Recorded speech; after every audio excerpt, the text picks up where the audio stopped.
Salut les extraterriens, j'espère que vous êtes en pleine forme aujourd'hui. Vous le savez, ça fait plusieurs mois que je me suis passionné pour Hyrox. Cette épreuve qui mélange course à pied et crossfit. Une forme de course d'obstacles en indoor.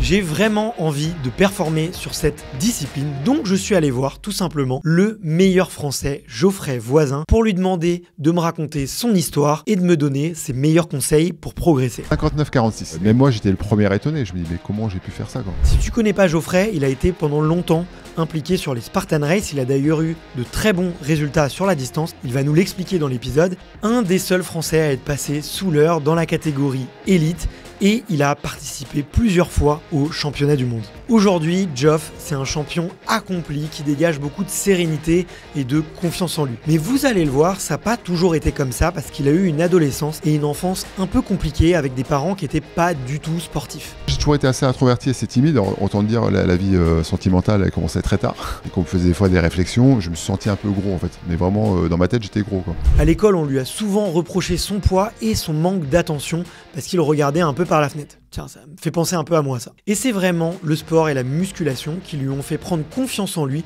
notamment puisqu'il a développé sa carrure et qu'il s'est assumé tel qu'il était. À 15-16 ans, j'ai commencé la musculation en fait. Et ça m'a permis en fait de me sentir mieux dans mon corps et justement de me mettre à fond dans cette discipline. Dans cet épisode, je lui ai demandé donc de raconter son parcours du gamin introverti au grand champion qu'il est aujourd'hui. Mais je lui ai aussi demandé tous ses conseils pour progresser sur la discipline, que l'on soit débutant ou que l'on commence à avoir un petit peu d'expérience sur Hyrox. Donc prenez un stylo parce que cet épisode est rempli de conseils, c'est une vraie masterclass si vous avez envie de vous intéresser à la discipline. J'en profite vraiment pour remercier Hyrox qui a rendu cet épisode possible et qui sponsorise cette super vidéo avec Geoffrey. Et si vous avez envie de creuser encore le sujet plus loin, vous pouvez retrouver toute ma prépa sur Instagram et sur Strava. Je vous mets les petits pseudos ici. Fini l'instant promotion, c'est le coup de pistolet qui sonne le départ et on se retrouve avec Geoffrey Voisin, le champion français sur Hyrox.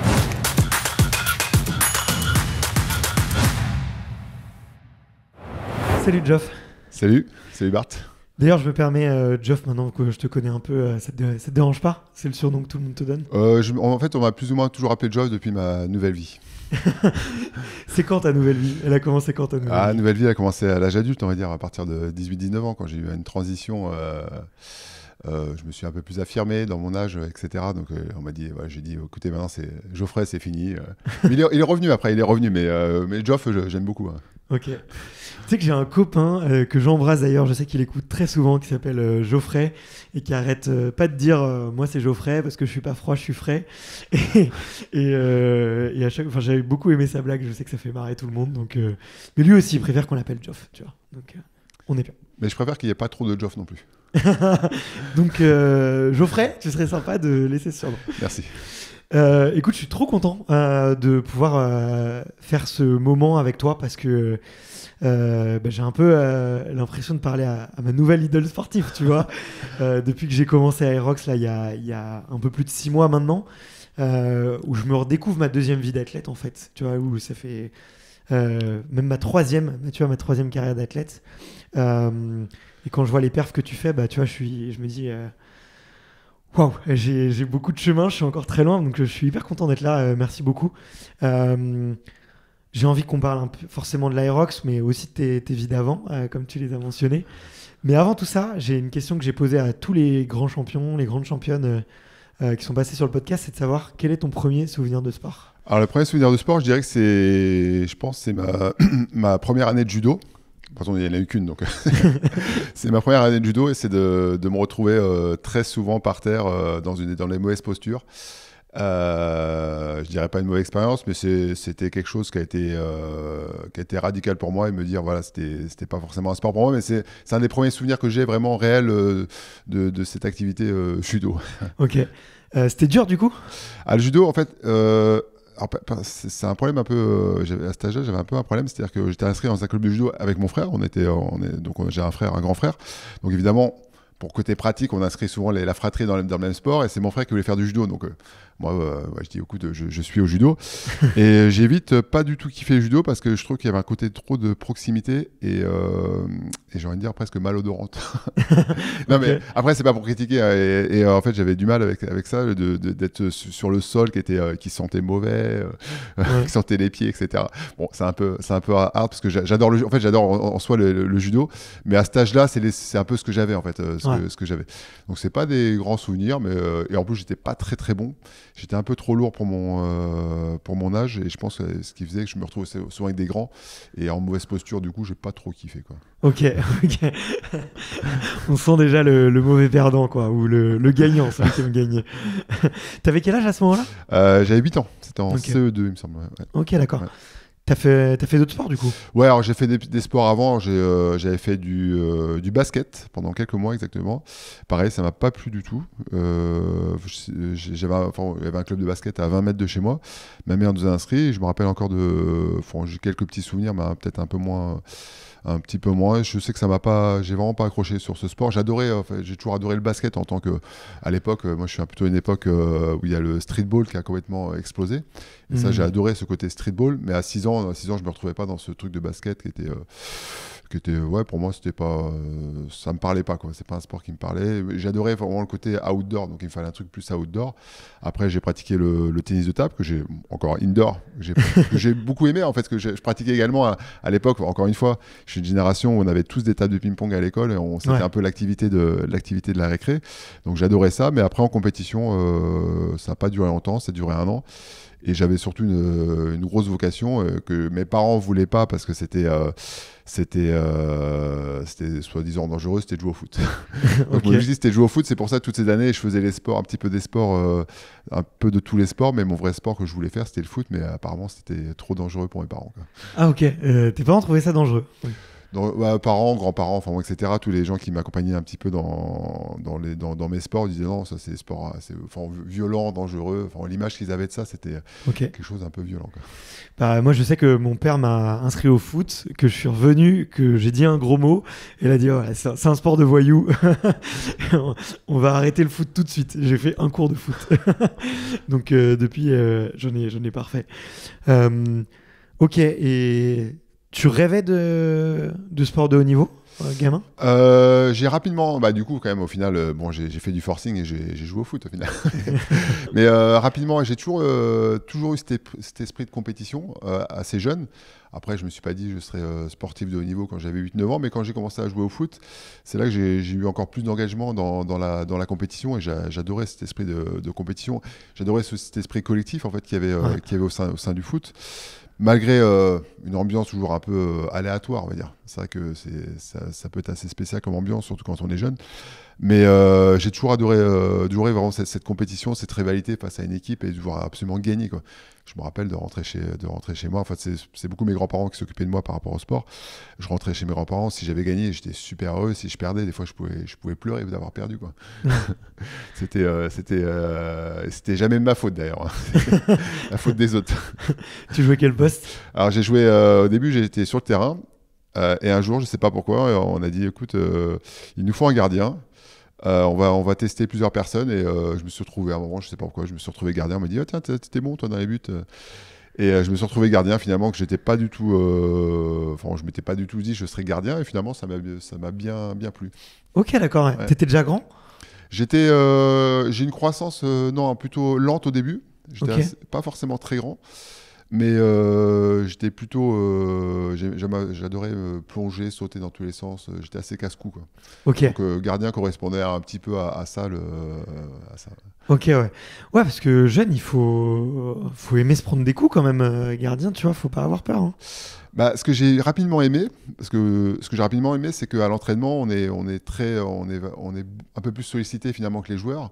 Parce que je sais pas, on va aligner 10 ballons, chaque joueur va tirer un ballon, et le gardien il va être sollicité sur chaque tir. Donc c'est ça qui m'intéressait, c'était vraiment l'intensité que je pouvais retrouver, que je retrouvais moi évidemment moins en match, mais que je trouvais à l'entraînement. Et un entraînement de gardien, bon, pour faire un petit peu quelque chose de rapide, mais c'est un entraînement qui peut être très très intense. Et moi, j'adorais ce côté intensité, en fait. Rapidement, dès que j'étais gamin, on me proposait un entraînement où limite je vomissais. Moi, à 10 ans, ça m'intéressait.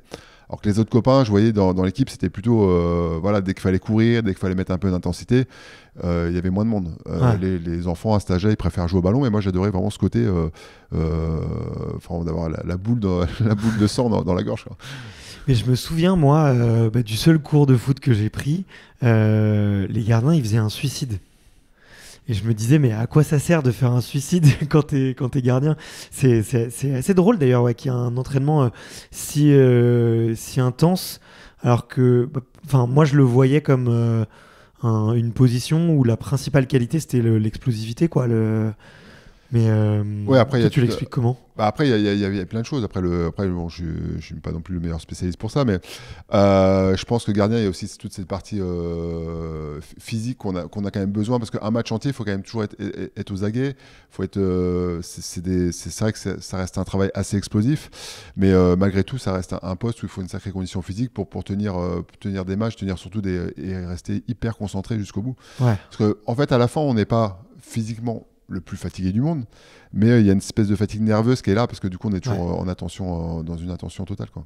Ouais, il y a un sujet de garder la lucidité avec le temps et malgré l'effort. Ouais. Et malgré tout, ça reste aussi voilà, le gardien est aussi un athlète aussi à part entière, à un poste évidemment différent, mais Ouais, bien sûr. Puis on le voit aussi. Sur certains gardiens maintenant, ils ont des physiques monstrueux et puis il faut se prendre les balles, quoi. Donc voilà, il faut être un peu musclé, quoi. Ok. Donc gardien, je savais pas du tout ça de toi. Non, et en plus, alors j'avais ça remarqué quand on était gamin, les gardiens, c'était souvent ceux qui étaient un peu plus costauds. Et moi, alors j'ai jamais été gros, mais je me suis senti toujours un petit peu, j'ai pas été en surpoids, mais je me sentais un petit peu plus lourd que les autres. Et j'ai toujours et malgré tout, on mettait souvent, j'ai l'impression qu'on mettait aussi un peu en avant, peut-être ceux qui courent. J'ai jamais été un rapide, un sprinter, toujours plutôt quelqu'un d'endurant. Et je pense, voilà, je prenais de la place. Enfin, j'étais assez bon dans ce que je faisais. J'avais pas peur de me jeter. Mais c'est souvent un petit peu, voilà, on avait souvent ce côté un peu. Et comme voilà, j'étais un petit peu plus épais que les autres, je pense que aussi ça a fait. Ok. Ok. Je peux comprendre. Ouais. C'est vrai que dans le foot, maintenant, c'est des physiques quand même très fins. Je trouve, de manière assez générale. Oui, c'est fin, mais malgré tout, quand même, on voit avec les années, par exemple, si on compare à, je sais pas, Platini avec des joueurs de maintenant. Alors, maintenant, je suis plus trop fan de foot, hein, mais je vois quand même les physiques. Maintenant, les mecs sont quand même assez costauds. Bon, on prend à l'extrême, on prend un Ronaldo qui est lui un gros physique. Et les mecs sont quand même. Maintenant, il y a la préparation physique qui s'est vachement intégrée dans tout ce sport. Ouais, bien sûr. Ils sont secs, mais ils sont pas non plus. Ils sont athlétiques, mais ils sont pas non plus. Ah non, c'est pas musclé, quoi. Non, c'est pas des bodybuilders non plus. Non, c'est sûr. Ok, hyper intéressant. T'as joué jusqu'à quel niveau? J'ai joué à l'époque, on appelait ça, je sais même plus comment on appelait ça, je crois que c'était Critérium. On appelait ça Critérium, en gros, c'était les régionales. C'était régional, ouais. Ok. À quel âge? J'avais 17 ans. Okay. J'ai arrêté à 18 ans quand j'ai compris que ça irait pas plus loin. Ok. Et comment est-ce qu'il était le petit Geoff à l'école? Alors, le petit Geoff à l'école était plutôt, je dirais, plutôt introverti. Quelqu'un qui s'affirmait pas trop, qui avait du mal à peu à prendre la parole en classe. Et en même temps, un côté timide, assez timide. Sauf quand je commençais un petit peu à connaître les gens, j'ai un côté un peu plus à m'affirmer, mais longtemps introverti et timide. Ouais. Ok. Et pas très doué non plus d'ailleurs. Et pas très pour l'école. Ok. Qui dit rien, mais pour pas se faire remarquer et se faire un peu. Voilà, j'ai toujours été un bon garçon. Après, je faisais des bêtises, mais toujours de bons garçons. J'ai jamais été un turbulent, mais plutôt. On me disait souvent, voilà, Geoffrey dans la lune. Je crois qu'il a l'impression qu'il n'est pas avec nous. Ah ouais. Ouais. Parce que en fait, j'ai toujours eu un problème avec l'inactivité, quoi. Dès que je suis inactif, mon cerveau il ramollit et j'ai du mal à me concentrer, quoi. Ouais, bah écoute, je suis tout à fait comme toi. Alors on dirait pas comme ça parce que j'ai le podcast et tout, mais moi j'ai besoin de marcher, de faire des trucs, de bouger. Tu vois, je passe mes appels commerciaux en marchant. J'ai toujours besoin de bouger tout le temps, tu vois. Et hier, tu vois, on est allé s'entraîner hier matin, tu vois, et il y avait les copains de Fitness Park. Je disais à Maëlys, c'est un rendez-vous commercial, quoi. quoi. Il dit, on fait du sport. Mais je dis oui, mais c'est comme ça que moi je fais du bise. Donc je te comprends tout à fait, ouais, je te comprends tout à fait. Tu t'es informé un peu sur tout ce qui était trouble de l'attention, d'hyperactivité ou pas du tout? À l'époque, sincèrement, on n'en parlait pas. Ouais, Tout ça. On parlait pas tout ça des problèmes. En fait, on disait. Après, je crois que c'est encore un peu maintenant, mais on disait voilà, il est bon, il est pas bon. T'es pas bon, tu iras faire un BEP. T'es bon, tu vas faire des études et tu seras ingénieur, tu seras médecin ou je sais pas. À l'époque, c'était t'es bon, t'es pas bon quoi. Ouais. Il n'y avait pas ce côté, on n'allait pas chercher un peu plus loin chez les gens. Et je pense qu'il y avait sûrement quelque chose. Je me suis pas vraiment posé la question avec le recul. Maintenant, j'ai aucun regret par rapport à tout ça. Mais c'est vrai que je pense qu'avec maintenant dans les générations, on va chercher un petit peu, voir ce qui se passe réellement chez les enfants. Ouais, on essaie un peu plus de les comprendre et trouver leur unicité, ouais, bien sûr. Ouais. Bah, moi, t'as des enfants, toi? J'ai 2 enfants, ouais. Bah, je sais pas pour les tiens, mais moi, j'ai mon deuxième fils, il est complètement hyperactif, tu vois, et du coup, je vais chercher au maximum, tu vois, comment le rendre épanoui, parce que lui, je le vois à l'école. Tu vois, s'il pleut, la maîtresse, elle l'aimait pas dans la cour de récré, il rentre le soir, il dort pas avant minuit, tu vois, alors qu'il a 4 ans, parce qu'il est surexcité, il a besoin de faire du sport. Donc là, on a compris, ça va être sport tous les jours, à la sortie de l'école, obligatoire, parce que sinon, c'est des insomnies. Mais c'est vrai que, tu vois, j'ai pas l'impression, nos parents peut-être aller chercher un peu moins loin que pour essayer de comprendre, tu vois, comment adapter en fait l'éducation en fonction des spécificités de l'enfant, quoi. Donc je sais pas pour toi, pour les tiens, si tu regardes un peu ça. Rapidement, c'est un peu différent parce que moi j'ai 2 enfants, des jumeaux qui sont nés prématurés. Ok. Ils sont nés à 6 mois et demi, donc ça a été un peu, il y a une grosse enfance, un gros début très difficile. Ouais. Ils sont restés pendant 2 mois et demi à l'hôpital, donc chaque jour c'était un peu clairement c'était la bataille entre la vie et la mort, quoi. Donc, Ouais. pendant 2 mois et demi, ça a été un peu difficile. Et ils ont suivi vraiment ce côté, cette difficulté, il la poursuivent encore en fait maintenant. Donc c'est vrai que c'est un peu, c'est quelque chose qui est assez dur en fait finalement pour eux pour l'instant. Ils ont encore un petit peu du mal à évoluer d'une bonne manière. Donc ils sont suivis, il y a des psychologues, des psychopédiatres, etc. Enfin des psychomoteurs. Donc voilà, donc je comprends un peu maintenant la nouvelle génération un petit peu de suivi des enfants. Ouais, merci de partager ça. J'imagine que c'est pas évident, mais en tout cas, ça montre que en tant que parents, on essaye de faire de notre mieux et d'adapter en tout cas notre éducation et aussi en fonction de ce que nous on a vécu, tu vois. Moi je sais que l'école pour moi c'était un supplice et du coup j'ai envie que ça soit à peu près agréable pour mon fils, tu vois, et de pouvoir lui donner quelques clés pour progresser. Si toi on te dit que t'étais pas très bon à l'école et que qu'est-ce qui se passe à 18 ans après le bac? Déjà, je l'ai entendu une fois, mais je pense quelque part ça m'a peut-être boosté. Alors, je pense que c'est quelqu'un qui l'a pas fait volontairement. C'est un prof qui était nul, enfin, nul dans la pédagogie, que je trouvais ça nul. Et un jour, il m'a dit, je sais plus, je m'a dit Geoffrey, t'arriveras à rien dans la vie, tu finiras. Je sais plus, il avait sorti un métier genre, un peu pas très sympa. Et même d'ailleurs pour ces gens qui font un métier, il n'y a pas de ce métier, je trouve, dans la vie. Et quelque part, ça m'a marqué en fait. Ça a marqué. Et du coup, je pense que des fois, à l'école, justement, il y a une mauvaise pédagogie par rapport à ça et des gens font quand même des réflexions un peu dures. Et la question, pardon, du coup, Ouais, c'est comment tu réagis à tout ça, toi? Comment tu te construis et qu'est-ce que tu as fait comme choix? En fait, moi, tout ça m'a permis de me construire. C'est-à-dire que j'ai vécu la scolarité d'une manière, c'est passé. Globalement, j'étais toujours très passable. Je sais qu'au bout d'un moment, ils me faisaient passer parce qu'ils voyaient que je ferais pas d'efforts, je ferais pas plus d'efforts si à l'époque, ils me faisaient redoubler. Et moi, je vois avec le recul, voilà, j'ai aucun regret de me dire, voilà, j'ai pas été chercher plus loin, mais en fait, je crois que j'avais pas les outils pour y arriver à l'époque. Parce que je pouvais pas, c'est tout. Enfin, c'était plus fort que moi. J'arrive pas à rester concentré. Tout était dur, c'était démesuré. Bon, il y aurait sûrement des solutions, mais au final, bon. Parce que j'ai une vocation assez jeune qui fait que j'ai réussi à me dire que voilà, c'est pas très grave, quoi. Ouais, ok. Ouais. Et tu fais quoi du coup après le bac? Alors j'ai pas fait le bac justement. Ouais. Non, en fait justement après la troisième, j'ai été passionné pour l'audiovisuel à l'époque. Ok. Donc j'ai fait ce qu'on appelle un BEP audiovisuel. Ouais. D'où tes questions sur les caméras. Ouais, c'est pour ça que je suis toujours intéressé. Alors maintenant, ça a tellement évolué. En fait, à l'époque, on était à l'analogique, c'était la cassette. J'avais même dans nos formations, on faisait même des montages audio à couper les bandes au ciseau. Ok. On peut te dire, voilà. Bon, c'était déjà ça commençait à être un petit peu old school, mais on faisait encore ça pour te dire. On coupait les bandes, on scotchait, etc. quoi. Ok, il y a Tony là, qui rigole derrière la caméra. Ok, ouais, waouh, c'était une Et autre après, époque. voilà, j'ai fait ce BEP. Après, il n'y a pas eu trop de suite. Finalement, après, je me suis vite aperçu par moi-même que j'étais pas très doué là-dedans. J'avais pas cette fibre. Des fois, j'adorais prendre un caméscope, faire des films, mais c'était. En fait, je trouvais ça. On me disait, en gros, on me faisait comprendre que j'avais pas l'esprit artistique à l'époque pour continuer. Et de là, après, après comme j'ai vu que la carrière sportive allait pas aller très très loin, je me suis dit, bon, j'essaie de me pencher dans un côté un peu sportif et j'ai voulu devenir pompier à l'époque. Ok. Donc j'ai fait mon BEP justement j'ai fini à 17 ans. J'ai fait une année de préparation qui préparait en fait au diplôme au concours de pompier à l'époque. Et finalement dans cette école où il y avait un concours qui préparait au concours de pompier, il préparait aussi au concours, ce qu'on appelait à l'époque éducateur sportif.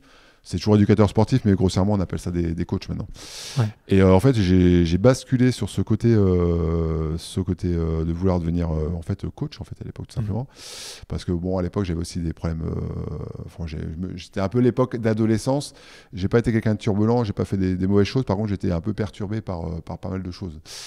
Et du coup, je me suis retrouvé en fait dans le sport. En fait, je me suis vraiment mis à ce moment-là dans cette dimension. J'avais envie de travailler dans le sport, notamment en tant que coach. Ok. Parce que ça te permettait d'avoir un cadre plus stable et tout quand tu disais que tu étais un peu perturbé. Ouais, en fait, c'est-à-dire que. C'était quoi? C'est émotionnellement? C'était relationnellement? Je sais pas, après, j'ai toujours été assez introverti et assez timide. Autant dire, la vie sentimentale, elle commençait très tard. Ok. Donc, j'avais un petit peu mis ce point sur le fait que j'étais pas attirant.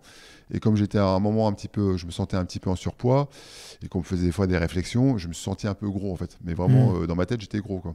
Donc j'ai fait, je suis devenu, ce qu'on appelle plus ou moins anorexique. Bon, j'ai su m'arrêter au moment, ça a duré 4 à 6 mois. J'ai dû perdre presque entre 20 et 25 kilos. J'étais pas gros. Enfin, à l'époque, je faisais 82, 83 kilos et je suis descendu à 64 kilos. Alors, j'étais maigre, mais j'étais pas encore alité quoi. Mais bon, fallait pas que ça continue.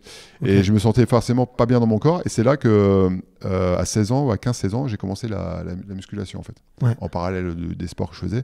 Et ça m'a permis en fait de me sentir mieux dans mon corps et justement de me mettre à fond dans cette discipline qui était la muscu à l'époque, qui était un peu plus confidentielle que maintenant, mais qui était déjà assez présente. Ouais. C'est fou comme à quel point des fois on peut faire de la muscu. Enfin, à quel point la musculation peut faire prendre confiance en soi et a des effets hyper positifs sur la confiance. Tu vois. Moi, je sais que j'ai eu exactement pareil. À 18 ans, j'étais un gringalet. J'ai fait beaucoup de tennis, donc sport d'endurance. Donc j'étais très skinny. J'avais un physique très un peu Gilles Simon, tu vois, très fin et tout. Et ouais, moi dans la rue, je pouvais vite me sentir un peu peureux, un peu vite me sentir agressé. Et le fait de faire du rugby, de faire de la musculation, ça m'a fait prendre confiance en moi, mais à une vitesse exceptionnelle, quoi. Et c'est fou à quel point le bienfait du sport sur la confiance en soi, quoi. Et sur la prestance, sur le charisme, c'est fou. Ah non, mais c'est clair, moi ça m'a totalement. En fait, c'est ce qui m'a transformé. C'est pour ça que j'ai dit à un moment, il y a un nouveau Geoffrey qui est arrivé, qui s'appelait Geoff après, et qui est arrivé derrière parce que j'ai une prise de confiance qui a été vraiment énorme grâce à cet aspect physique. En fait, je me suis senti mieux dans mon physique. Je voyais que le regard des gens était différent. Et du coup, c'est monté assez vite. Et après, après, ça monte progressivement, mais ça a tout changé. Ouais, je trouve que c'est vraiment un socle solide dans la construction. Alors je pourrais pas dire pour une femme, mais je pense que c'est la même chose, quoi, pour une femme ou pour un homme. Dans la construction d'être humain, en fait, le fait d'avoir un sport qui t'aide à développer ta carrure, ça change le regard des autres sur toi et ça permet beaucoup de prendre confiance en soi, quoi, et de s'affirmer. Donc, oui, clairement, ouais. Tu t'épanouis en tant que coach ? En tant que coach, ouais, ça fait un paquet d'années justement depuis. en fait, je suis coach depuis justement l'âge de 19-20 ans. Et je me suis toujours épanoui, parce qu'en fait, j'ai fait différentes manières. J'ai commencé, en fait, à la base, pour moi, être coach, c'était partir. Je suis parti pendant quelques années au Club Med. Ouais, ok. Justement, j'avais toutes ces parties confiance qui étaient là. Maintenant, j'avais envie d'explorer quelque chose. Et quand j'étais gamin, au collège, lycée, j'avais pas de succès avec la nana. Enfin, les nanas, je connaissais pas, quoi. Je savais pas ce que c'était. Okay. Moi, j'étais à fond dans le sport. Et bon, c'est pas que je m'intéressais pas, mais je voyais que c'était compliqué pour moi. J'étais hyper timide, hyper introverti.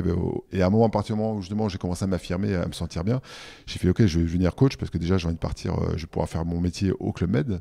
Et voilà, et pour d'autres raisons aussi plus relationnelles, on va dire. Mais ça peut se comprendre, hein, ça peut se comprendre. On a aussi envie de se découvrir comme ça, quoi. Ok. Et c'est vrai que ça m'a, voilà, après ça forge voilà, après c'est ma première carrière en tant que coach. C'était justement dans cet esprit. Pendant 6 ans, je suis parti voyager un petit peu autour du monde, rencontrer plein de gens, plein d'expériences. C'était vraiment cool. Ouais, ça permet de t'affirmer, de te développer encore plus. T'ouvrir aux autres du coup parce que là le petit introverti au Club Med il faut qu'il s'ouvre, hein. Non mais en fait j'ai toujours su que j'avais quelque chose en moi en fait. J'ai toujours été un peu quand j'étais gamin, quand je connaissais bien, je pouvais être extraverti, mais c'était vraiment dans un petit vraiment, enfin, je me sens très très bien et j'avais besoin de m'exprimer beaucoup, mais au sein d'un groupe, si j'étais pas à l'aise, j'étais vraiment dans mon coin et c'était compliqué. Et justement, avec cela, je crois que ma personnalité a vraiment. J'ai vraiment exploré une nouvelle personnalité, quoi. Okay. Même si j'ai toujours ce côté-là, des fois, qui peut être un peu en retrait, un peu timide sur certaines situations. Mais voilà, je me suis vraiment révélé à l'âge de 20 ans. Ouais. Ok. C'est marrant ce que tu dis, parce que je lisais un truc récemment sur le test MBTI. Je sais pas si tu connais. Pas du tout. C'est un test. C'est un test de personnalité, grosso modo, qui est évalué sur 4 critères. Le premier, c'est l'introversion, l'extraversion. Le deuxième, c'est est-ce que tu es intuitif ou plutôt sensoriel. J'ai oublié le troisième. Et le quatrième, c'est est-ce que tu es consciencieux ou plutôt agile, adaptable, tu vois. Et c'est une grille de lecture en entreprise qui marche plutôt bien, tu vois, pour comprendre un peu comment fonctionnent tes collègues. Et si tu suis la théorie, en fait, entre tes 18 et tes 20 ans, il y a la partie introversion et extraversion qui switch, tu vois, chez les gens. Donc il y a beaucoup d'extravertis jeunes qui deviennent des introvertis après 18-20 ans et beaucoup d'introvertis qui vont devenir un peu plus extravertis après. Donc c'est marrant parce que tu confirmes tout à fait ça en tout cas. Tu fais pas de compète du coup à ce moment-là? T'as pas d'objectifs sportifs? Non, mais après, en fait, les objectifs, en fait, à partir du moment où j'ai compris que j'arriverais pas, j'ai fait un espèce de, je sais pas quoi dire, mais un refoulement de la compétition. Ok. J'adorais le sport, mais après je regrette un peu parce que j'ai personne qui m'a. En fait, je suis une famille de non sportifs, mais contrairement vraiment fumeurs, non sportifs, pas du tout dans la compétition.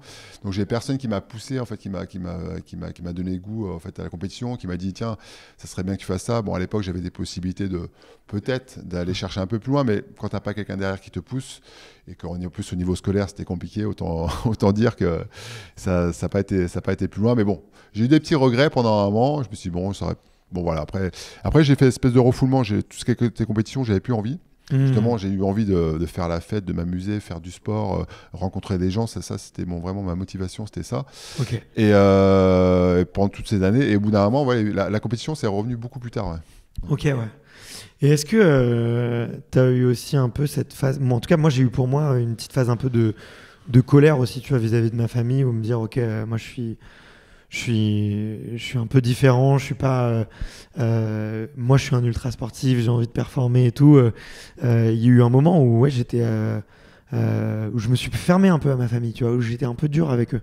Alors ça a changé, je suis revenu, j'ai grandi, je me suis excusé et tout, mais tu as eu un peu cette phase là un peu aussi de construction où tu te construis un peu en opposition par rapport à ce que ta famille peut représenter. J'ai toujours été assez je me suis toujours bien ce mode-là, on va dire. C'est-à-dire que j'ai toujours pris le sens de ce qu'on m'a demandé, quoi. Mais malheureusement, justement, c'est pour ça que je me suis pas assez, je pense à certains moments, assez affirmé même face à ma famille en disant voilà, stop, je mets un coup de poing sur la table et écoutez-moi, ce que j'ai envie de faire. Et du coup, ça a traîné et finalement, par rapport à ça, voilà, j'ai pas été poussé, j'avais pas la capacité peut-être de de m'affirmer quand j'étais petit et plus jeune pour dire non, stop, c'est ce que j'ai envie de faire, laissez-moi faire. Okay. Non, j'ai pas eu. J'en ai parlé, mais voilà, c'est pas passé. Okay. Et c'est vrai que je regrette un petit peu de me dire voilà, il y a personne dans ma famille qui m'aurait un petit peu mis un coup de pied au cul et qui m'aurait motivé, qui m'aurait. En gros, si je préfère, je faisais un match, je gagnais, oh c'est super, t'as gagné, t'as perdu, oh bah c'est pas grave, t'as perdu, j'avais pas quelqu'un derrière comme certains parents qui limite, bon j'exagère un peu, mais qu'insultaient leurs gamins quand ils perdaient. Limite j'aurais presque préféré ça. Ouais. Bah écoute, moi franchement j'assume que j'ai envie que mes enfants fassent du sport et ils en fassent beaucoup, quoi, et j'ai envie de les encourager dans cette voie-là. Après, si ça marche pas et ça leur plaît pas, j'abandonnerai, tu vois, mais leur transmettre cet état d'esprit de compétition et cette envie de se dépasser, c'est quelque chose que j'ai envie de leur insuffler, quoi, moi en tout cas. Donc je peux comprendre ce que tu ressens. À quel moment du coup tu reprends les compétitions, tu remets un dossard et c'est à quelle occasion? Le premier dossard, je pense que c'est en 2015 lors d'un. Après je reviens à Paris depuis 2009 et je crois il se passe plusieurs années. Bon, je fais beaucoup de sport, mais sans objectif. J'ai eu beaucoup pendant des années, c'était des objectifs physiques. Enfin, physiquement être bien, être musclé, avoir les biceps, les pectoraux qui ressortent. Donc c'était en mode 2 séances de pec par semaine. Voilà, c'était vraiment beaucoup plus basé sur l'objectif, donc sur le physique. Donc il y avait un objectif physique, mais j'avais pas d'objectif sportif, de performance. Donc je me suis inscrit, je crois, à un 10 km en 2015. Donc ça c'était vraiment le début, et c'est de là après j'ai commencé à rentrer dans les où je travaillais à l'époque au CMG. C'est au Club Med Gym qui s'appelait à l'époque. Ils avaient formé une équipe Spartan. Spartan est arrivé en France, et c'est à ce moment-là où j'ai commencé vraiment j'ai repris la compétition, on va dire en 2015. Par ce 10 km et cette Spartan. Tu fais combien sur 10 km en 2015? En 2015, je fais, si je dis pas si de on bêtises... peut rigoler, tu vois, ça peut être drôle de voir l'avant-après quand même. Non, 40 minutes 32, je crois, un truc comme ça. Ouais. Ok, ouais, donc pas si ridicule, quoi. Mais... Non, mais je m'étais bien préparé, tu vois. Je m'étais.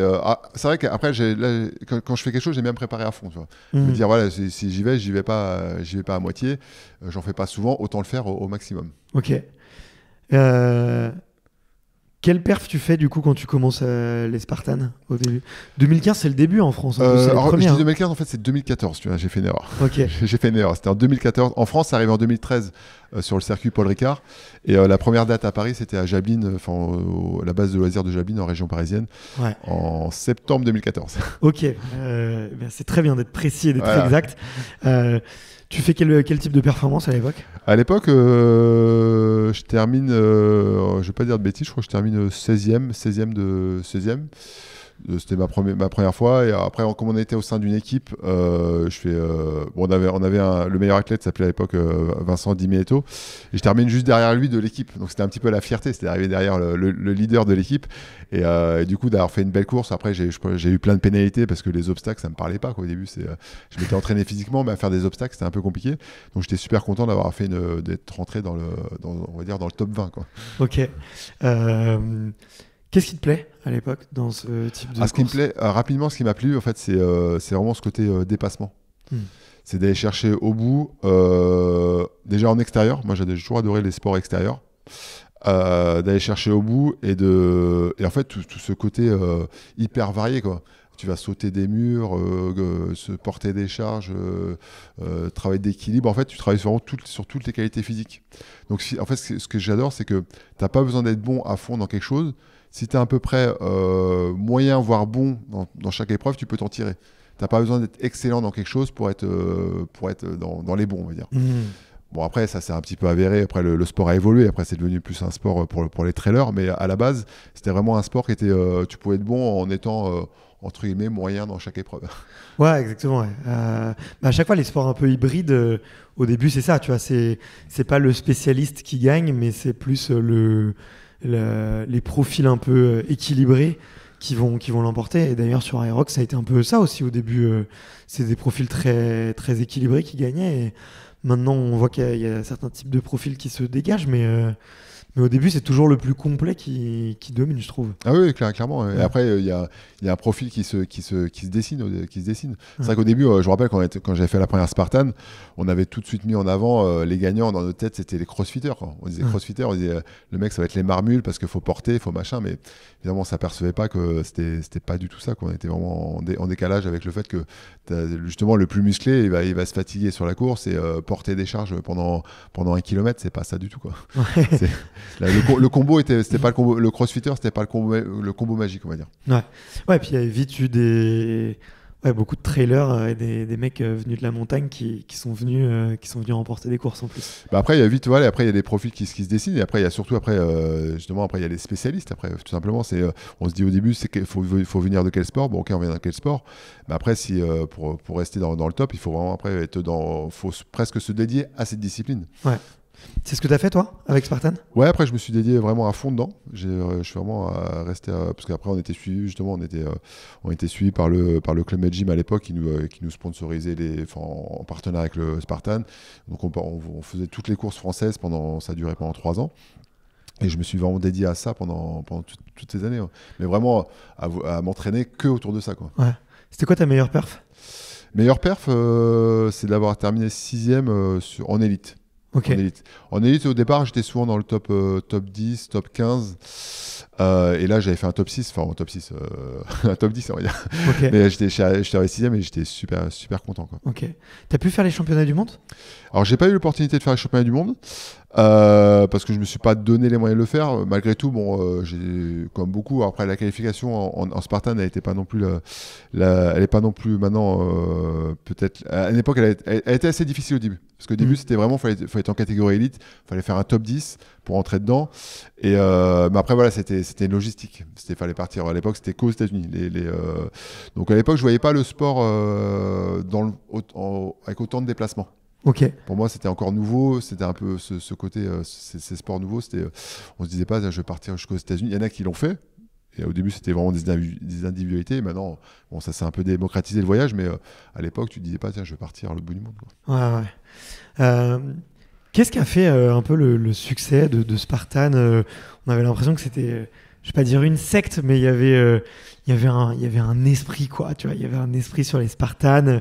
Il y avait un langage. Il y avait des codes un peu, tu vois, dans cette discipline. Qu'est-ce qui a fait que cet univers, il a été aussi prenant et que en très peu de temps, il y a plein de gens qui sont devenus autant accros à la discipline? Ah, il y a une grosse communauté qui s'est fait très très rapidement. Je pense que juste avant, si je dis pas de bêtises, il y a eu le Mode Day en fait qui a mis un élan en fait à tout ça, qui était une grosse boîte la grosse boîte Asso Challenge qui organise le marathon. Donc, ils ont mis une grosse com. Donc la course à obstacles, elle était bien intégrée avec ce Mode Day. Et d'ailleurs, le Spartan proposait plus le Mode Day, on va dire plus une partie loisir, alors que le Spartan c'était plus la compétition. Et les gens, du fait de pouvoir faire ce genre on disait au début, c'était un espèce de parcours du combattant géant. Et les gens, ça a eu un côté un peu sexy de ce parcours du combattant. Au début, le slogan, c'était un peu fallait être dans la boue. On se roulait dans la boue, même si après, ça a un petit peu évolué.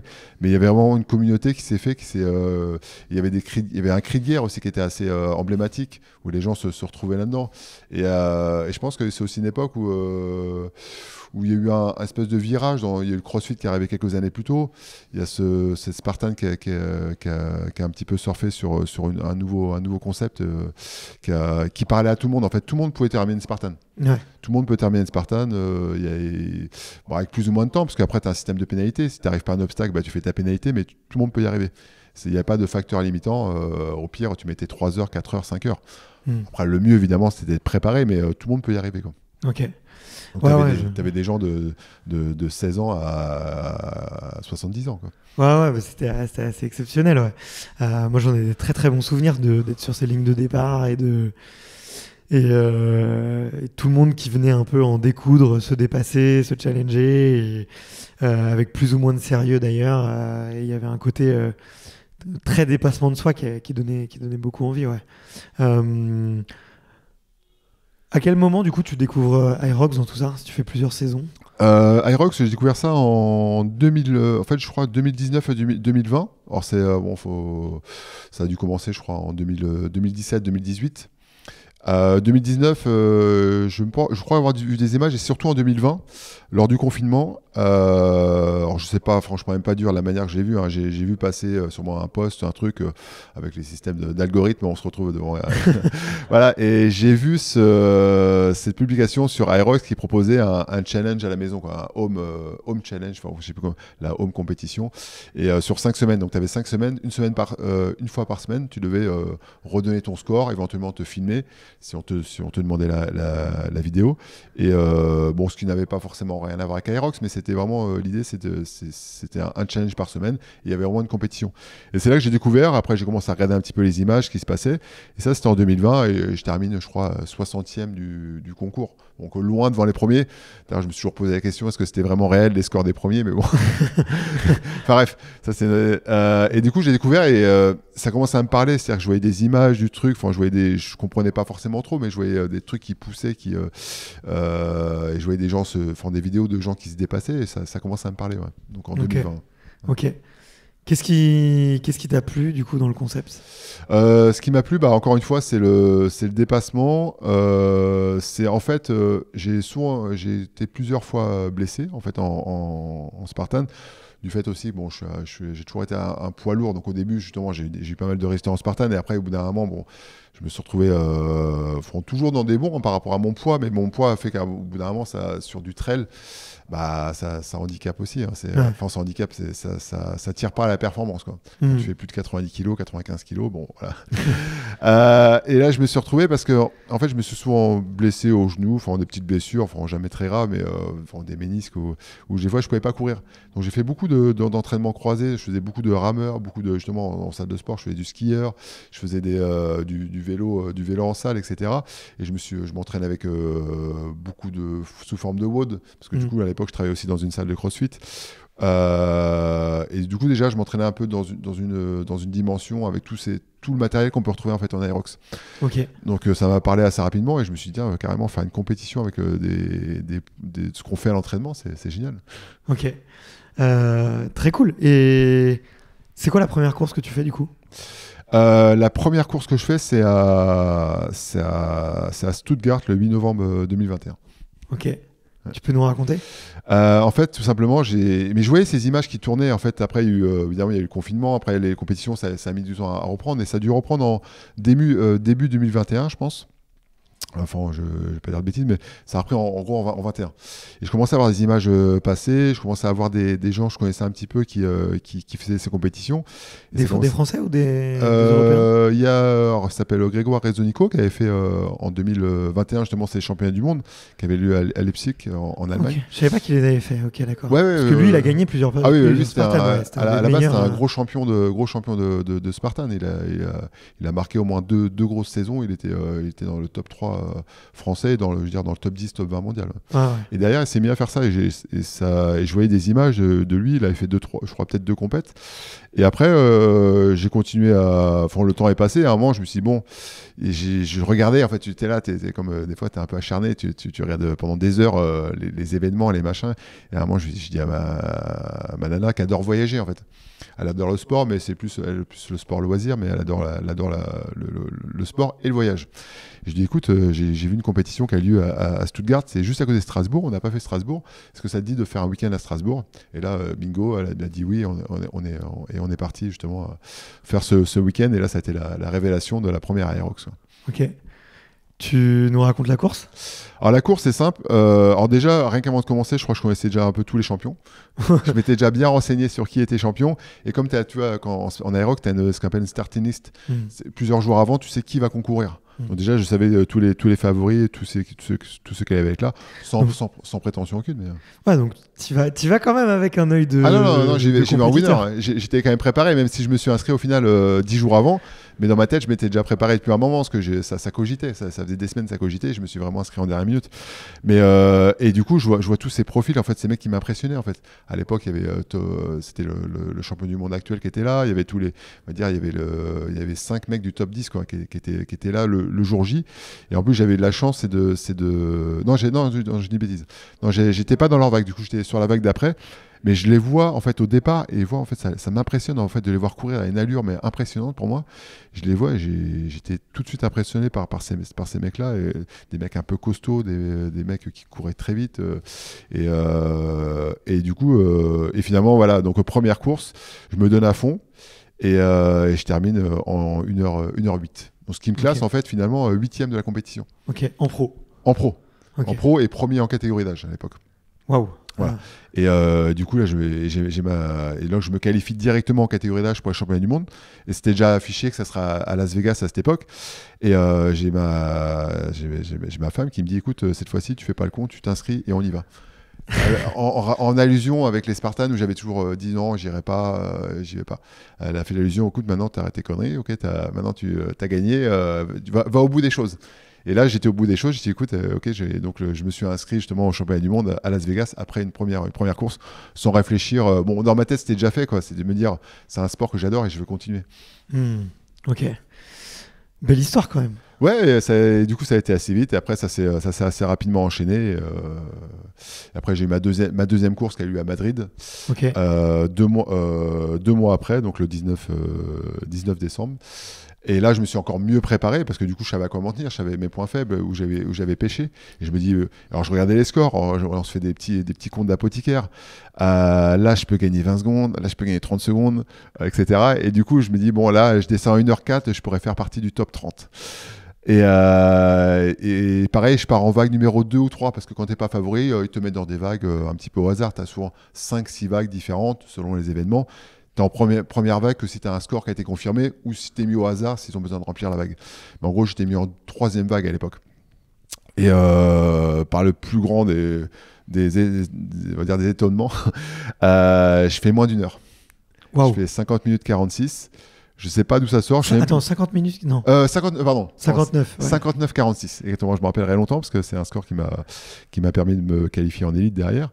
Et même moi, j'étais le premier étonné. Je me dis, mais comment j'ai pu faire ça quoi.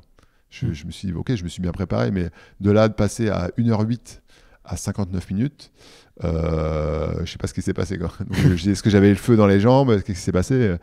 Et j'étais allé, en plus, à l'époque, j'étais peut-être le 4e athlète au monde à passer sous l'heure. Parce que voilà, ça restait encore un petit peu le début. Donc c'était vraiment. Et là, j'ai compris que j'avais vraiment un coup à jouer dans ce sport. Ok. Waouh, quelle ascension. C'est impressionnant en tout cas. Vu que tu as parlé un petit peu d'entraînement et d'optimisation, moi, c'est ce qui m'a vraiment plu dans le sport, c'est de me dire, ok, comment je peux aller gratter 20 secondes par ici, 10 secondes par là. Comment est-ce que toi, à ton niveau, tu fais pour optimiser ta programmation par rapport à tes points faibles? Imaginons sur, je sais pas, un ergo comme les wall balls par exemple. T'as un point faible. Comment est-ce que tu peux le travailler, tu vois, et comment est-ce que tu vas mettre l'accent toi dans une préparation? Alors c'est vrai qu'une préparation, c'est toujours un peu compliqué en aérox parce que du coup, c'est dur d'être bon partout et c'est dur de se préparer partout. Alors il faut faire des choix.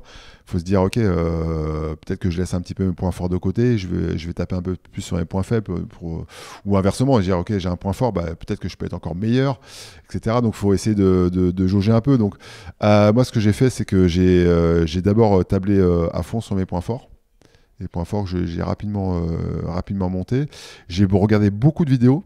En fait, ce qui m'a appris, c'est de regarder les vidéos en fait, des meilleurs en fait, qui faisaient. En fait, j'ai regardé le score de chacun. En fait, ce qui est bien, c'est qu'en aérox, tu sais, en fait, les scores sont détaillés. Donc, tu dis quel est le meilleur athlète à faire le sled push, quel est le meilleur athlète à faire le sled pull. Donc, j'ai regardé toutes ces vidéos, j'ai détaillé toutes les vidéos. J'ai vu en fait, après on apprend, même s'il n'y a pas une grande technique au final, mais quand même malgré tout, si on veut progresser, au bout d'un moment, si on veut ajuster ces petites secondes, parce qu'au début on est plutôt sur un travail de physique, et à un moment on passe de plus en plus sur la technique pour justement améliorer ces petites secondes qui peuvent être importantes. Donc j'ai beaucoup regardé des vidéos et après au bout d'un moment, voilà, j'ai travaillé sur tous ces points qui étaient faibles. Au début j'avais le sled pull, La première fois, j'avais mis 6 minutes. Après, pour moi, c'était un des ateliers les plus compliqués parce que en fait, je me suis aperçu qu'il y avait plus d'aspects techniques que physiques. Quand j'ai compris que c'était plus un aspect technique, bah là, ça allait beaucoup mieux, bon, notamment pour ça. Après, le wall-ball, c'était déjà mon point fort. Et je me suis dit, bah, pourquoi pas le travailler encore mieux. En fait, je regardais les scores des meilleurs. Je dis, bah, s'il y a un score optimum, bah, le corps est capable d'aller jusqu'à ce score-là. Ouais. Donc, je me dis, voilà, là, je peux le faire. Et du coup, je m'en suis fait une spécialité.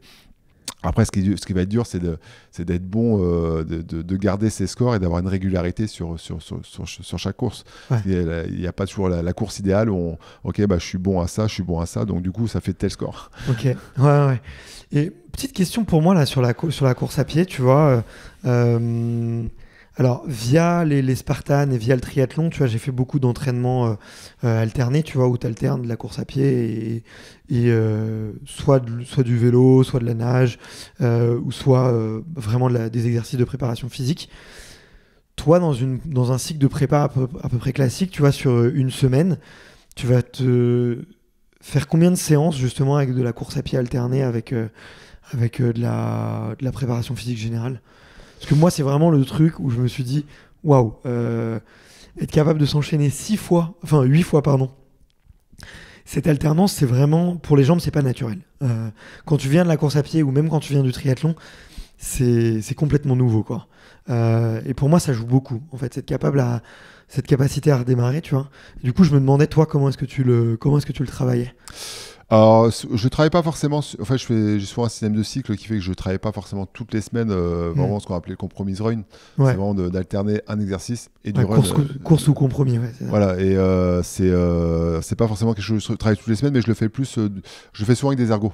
Okay. Parce que après voilà, j'ai un corps qui fait que je me suis un petit peu blessé depuis quelques mois, donc il fait que voilà, je dois aussi ménager aussi tout ce run, donc je préfère garder le run d'une manière plus vraiment plus stricte dans le sens du terme. Je fais ma sortie longue, je fais mes fractionnés, je fais un peu de travail de seuil, donc je le garde vraiment pour ça. Et tout ce qui est un petit peu compromise, je le fais plutôt d'une manière avec des rameurs, des skieurs, etc. Mais de temps en temps, évidemment, plus la compétition approche, plus j'essaie justement d'intégrer ça. Donc souvent, okay. je vais dans mon stade à côté, je ramène tout mon matériel et je fais ces séances un peu plus compromis, quoi. Ok, d'accord, ouais, parce que ça, c'est vraiment un enjeu. Moi, j'adore la sensation, en fait. Franchement, le dernier tour, là, que ce soit le tour après les burpees, le tour après les fentes, ou même après le sled push, redémarrer avec les jambes complètement congestionnées, c'est un gros plaisir. Non, en plus, c'est vraiment c'est ça qui fait le sport, qui en fait un sport un petit peu à part entière, c'est qu'il y a ce côté, ouais, tu cours vite, mais il n'y a pas que courir vite, parce que voilà, c'est vraiment cette combinaison où tu es capable de monter ton cardio très haut, tu es capable de justement d'avoir une orientation de ton corps complètement différente. Ouais, hyper intéressant. Est-ce qu'on voit qu'il y a des physiques qui se dégagent maintenant, ou des traits physiques qui avantagent les athlètes? Je te dirais, au dernier championnat du monde, qui était à Manchester en 2022, si tu prends les top athlètes, donc on était une vague de 15, ce qu'on appelle le top 15, les physiques étaient, on va dire, c'était minimum.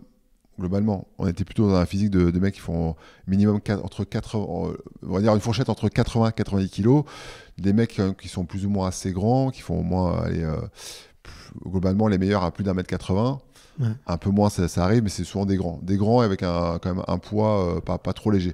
Ouais, c'est avantage quand même. Hein. C'est avantage, sur les wall balls et tout, ça sert d'être grand. Hein. Ah ouais, là, il y a beaucoup d'exercices, ça va servir d'être grand. On va plutôt être désavantagé par une taille moyenne ou voire petite pour beaucoup d'exercices.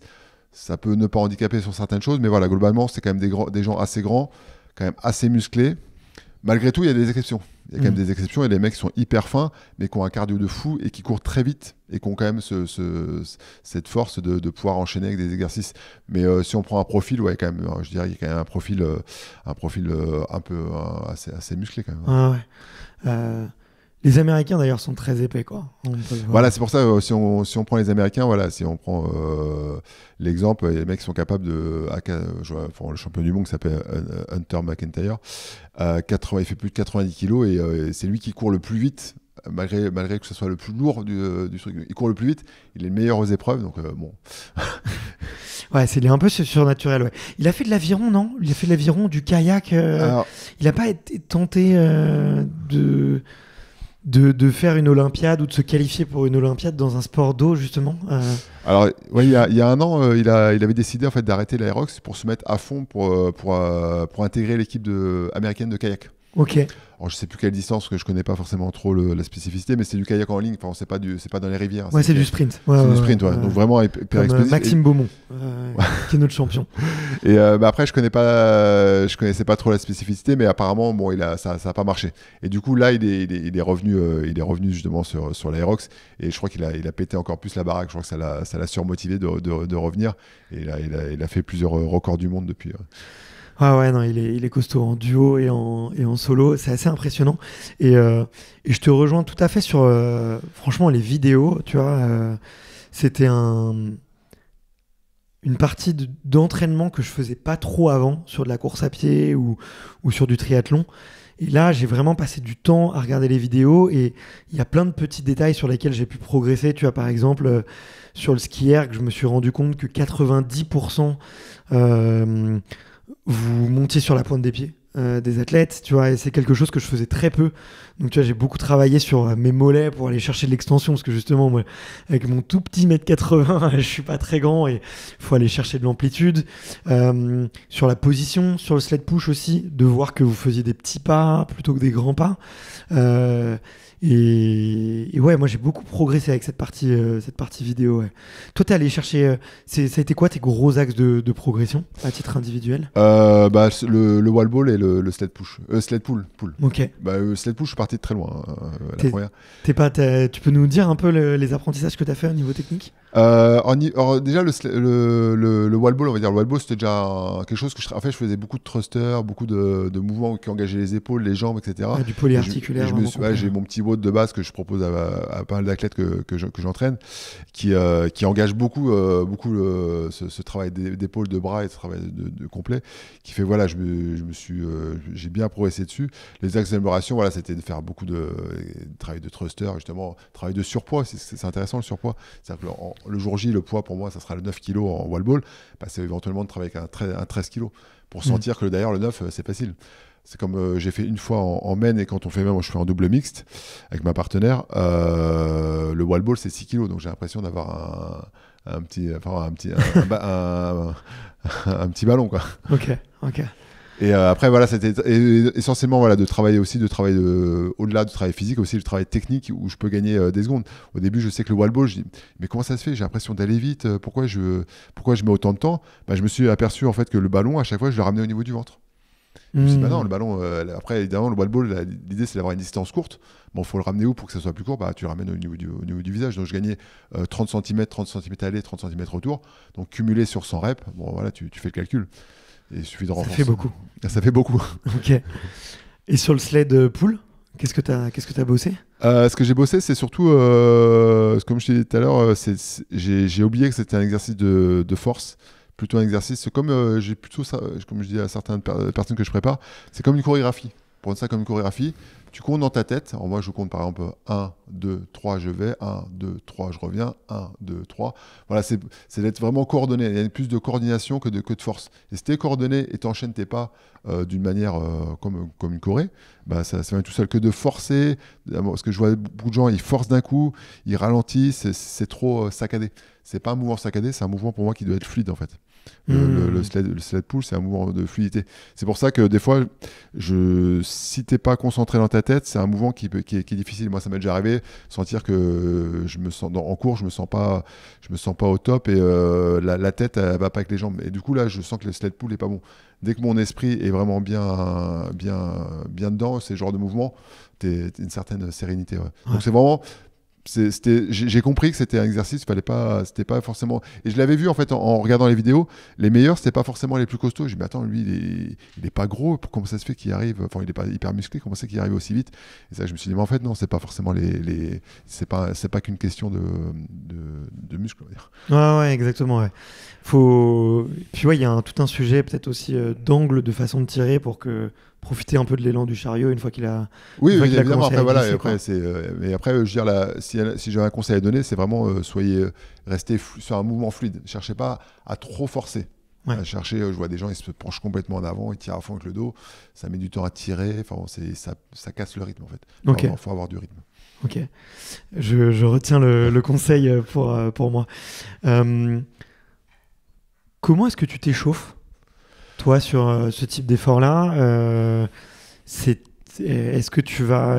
j'imagine que tu vas faire pas mal de mobilité quand même, parce que tout le corps va vraiment être sollicité. Mais à quoi il ressemble ton échauffement avant un gros événement? Alors, mobilité, ça, c'est un grand sujet. Je pense que je ne travaille pas assez.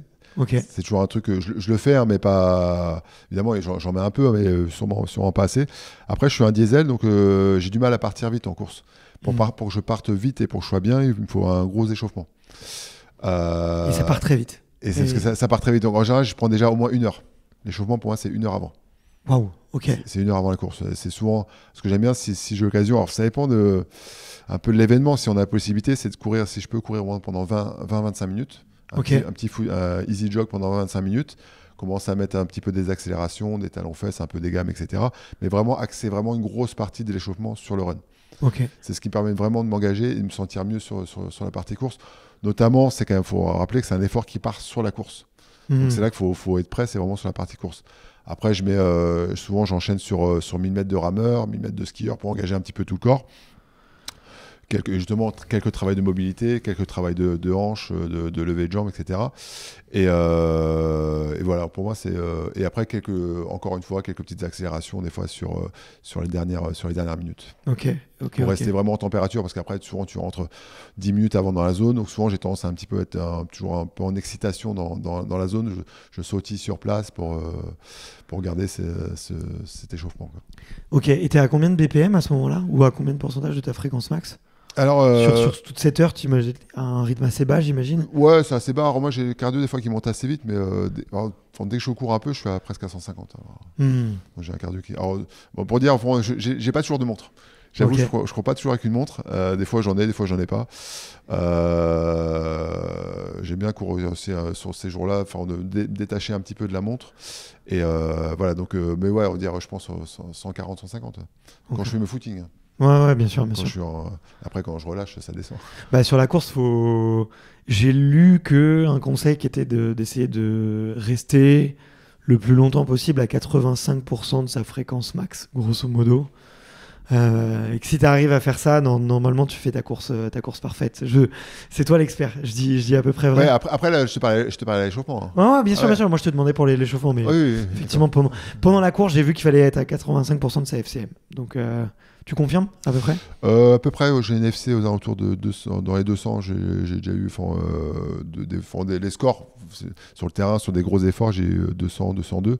Et je suis toujours aux alentours, on va dire, je me suis vu les fois où je prends ma montre et je regarde sur les runs, je suis à 175. Après, ça va ici, je crois, entre 168 et 175. Et ça peut monter un peu plus haut, mais en gros, la moyenne surtout sur le run. Ok. Moi, c'est sur le sled push que je suis monté un peu plus haut. Ouais. Il y a certains exercices où ça va monter beaucoup plus. Ouais. Le sled push, éventuellement les burpees. Les burpees, on met la tête en haut, la tête en bas, on fait un mouvement assez cardio. Et la reprise du run derrière un burpee, c'est bien hardcore en général. Ouais, on a un peu la tête qui tourne. Ok. Trop bien. Et finalement, du coup, c'est quoi les sports qui vont bien marcher sur l'Aerox? Toi qui as vu beaucoup de profils, qui as vu beaucoup de gens, on a vu beaucoup de crossfitters qui s'y sont mis, mais il y a aussi beaucoup de runners là, qui arrivent et qui font des temps plutôt sérieux. C'est quoi les profils qui marchent bien un peu facilement, on va dire, entre guillemets? Déjà, je pense que les triathlètes. Moi, je dis triathlète, même s'il y en a, c'est même des triathlètes courts en fait. Ils font des formats assez courts, qui font des formats de 1 heure, etc. Qui sont de l'Olympique ou du S. Voilà, je pense que c'est déjà les mecs qui font du cross, les mecs qui font l'athlétisme en fait. Qui font des distances 3000, 5000, etc. Je pense que eux en priorité, c'est eux. Ils font peur. Et après, voilà, les crossfitters, de par leur. Mais souvent en crossfit, il y a souvent cette image. Enfin, ils ont souvent des WOD assez courts, donc ils ont toujours peur de ce côté WOD. Enfin, pour eux, c'est comme le Aerox. Pour certains, ça va être un WOD long. Ouais. Donc évidemment, tourner sur longtemps. Mais quelqu'un qui fait les crossfit, il aurait une bonne base pour le faire. Mais ça serait, on va dire, si quelqu'un se lance dans cette discipline, un triathlète peut être très bon. Bon, d'ailleurs, il y a eu quelques exemples. Il y a eu je crois, un Anglais qui a été champion du monde, qui a une quarantaine d'années, qui a été champion du monde il y a 10 ans, d'Ironman, qui a fait une Aerox il y a 2 mois, je crois, à Londres, et qui a fait pour sa première 1h08. Mais je pense que le mec bien préparé, il recasse le score, quoi. Ah ouais. Mais juste pour dire aussi que malgré tout, même si les mecs ils sont surentraînés dans leur sport, le premier jour, ils pourront jamais, on pourra pas battre. Il y aura pas il peut pas y avoir un exploit dès la première fois, c'est impossible. Ouais. Ok. T'as dit que ta femme, elle t'avait un peu poussé aux fesses pour prendre ce billet pour Las Vegas et faire ces championnats du monde. Est-ce que tu dirais que ta vie, elle a un peu changé depuis cette compète? Beaucoup changé, je dirais. Beaucoup changé. Ouais, franchement, ça a été pour moi, ça a été un tournant. J'ai eu mon époque Spartan que j'adore, en fait, et j'interviens encore pour eux. Mais en tant qu'athlète, je kiffe moi, en fait. Après, comme j'ai ce côté compétition, comme j'ai du résultat en Aerox, je me tourne aussi vers où j'ai du résultat. Mais bon, notamment après, j'adore ça. Hein. Mais et ça change. J'ai eu mon époque Spartan, j'ai adoré, j'ai passé des bons moments, je travaille encore pour eux, j'interviens, etc. Et maintenant, l'Aerox, je suis rentré dans une autre dimension. Vraiment, rapidement, je suis arrivé le numéro 1, en fait. Ouais. Et quand tu arrives le numéro 1, tu as une espèce de stature qui est complètement différente. T'es pas le 10e, 15e ou 20e français, t'es le numéro 1 français. Donc les gens, ils s'intéressent plus rapidement à toi. Donc ça t'ouvre rapidement des portes. Au début, bon, c'est un peu la confidentialité. Hein. Il y a des gens, bon, t'as fait ça, ah ouais, t'as fait ça, ok, bon, c'est bien. Et au bout d'un moment, les gens commencent à tester. Ah ouais, t'as fait ça, d'accord, parce que j'ai testé. Ce que t'as fait, on l'a même pas fait en double. Tu vois, et après, au bout d'un moment, en fait, c'est la crédibilité qui commence à venir. Et les gens commencent à se dire, ouais, en fait, le mec, il est pas si dégueu que ça. Donc là, ça commence à m'ouvrir certaines portes. Ça a ouvert quelle porte? Tu saurais dire? Des portes. non, ça m'a déjà du point de vue de Aerox, ça m'a mis bien en avant sur un petit peu quand même si je suis pas forcément trop réseau, mais sur les réseaux, ça m'a mis en avant sur les coachings, en fait. Directement les coachings Aerox. J'ai fait des programmations, je fais des programmations personnalisées, des programmations un petit peu généralisées pour ceux qui veulent. Et ça a fait un gros boom déjà pour mon coaching personnel, pour mon boulot personnel, on va dire. Donc c'est déjà un apport. Comme moi, je suis coach, ça m'apporte directement, en fait, directement quelque chose. Ouais, une crédibilité. Ouais. Crédibilité. Et après, voilà, après c'est toute la visibilité. Après, des marques qui s'intéressent un peu à ce que je fais. Donc, c'est intéressant. Ouais. Trop cool. Qu'est-ce qu'on peut te souhaiter pour la suite, du coup? Ce qu'on peut souhaiter, c'est de rester un petit peu dans le top niveau, même si le top niveau est toujours très dur et devient de plus en plus dur. Voilà, là j'y suis depuis un peu plus de 2 ans. Là, cette année, c'est un peu plus compliqué parce que voilà, il y a les blessures, il y a le niveau qui monte et il faut prendre le wagon au bon moment, quoi. Et là, cette année, c'est dur, mais continuer à performer au maximum des possibilités, quoi. Bah écoute, c'est tout ce que je te souhaite. J'ai 3 petites questions pour la fin, ouais. Qui sont un peu des petites questions de personnalité et petites questions inspirantes.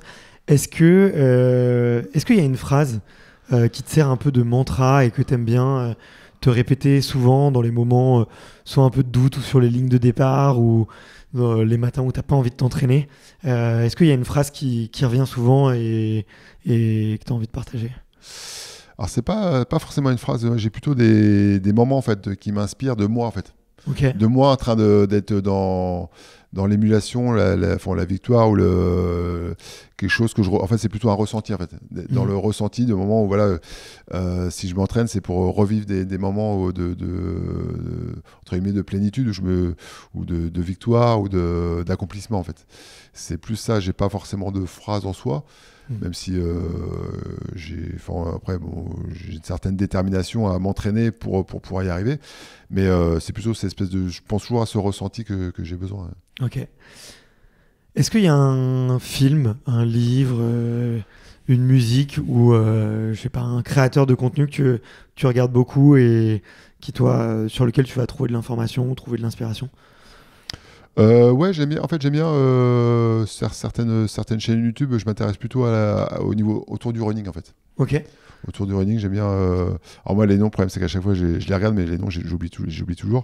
C'est pas mal de mecs qui habitent à Montréal, qui font Ok. des trucs. Ça doit être Runwise et Running Addict. Ouais, exactement. Et ça, je trouve ça vachement bien ce qu'ils font, et je m'en inspire aussi, quoi. Ok. Malgré que c'est des coureurs de 10, de marathon, etc. Mais il y a une bonne inspiration. Et après, l'inspiration totale depuis ma jeunesse, c'est le film Gladiator. Ok. Et ça, c'est un film que j'adore regarder et re-regarder, qui m'inspire tout le temps, quoi. À volonté. Trop bien. La toute dernière question que je pose, c'est de savoir quel est le prochain invité ou la prochaine invitée que tu me recommandes d'aller interviewer. Pas forcément un athlète Aerox, ça peut être dans n'importe quel sport. D'ailleurs, c'est pas forcément quelqu'un que tu connais. Ça peut être une personne que tu aimerais bien découvrir justement sur une interview un peu plus longue comme ça et découvrir son parcours et ses petits tips de performance. Qui est-ce que tu me recommanderais d'aller voir?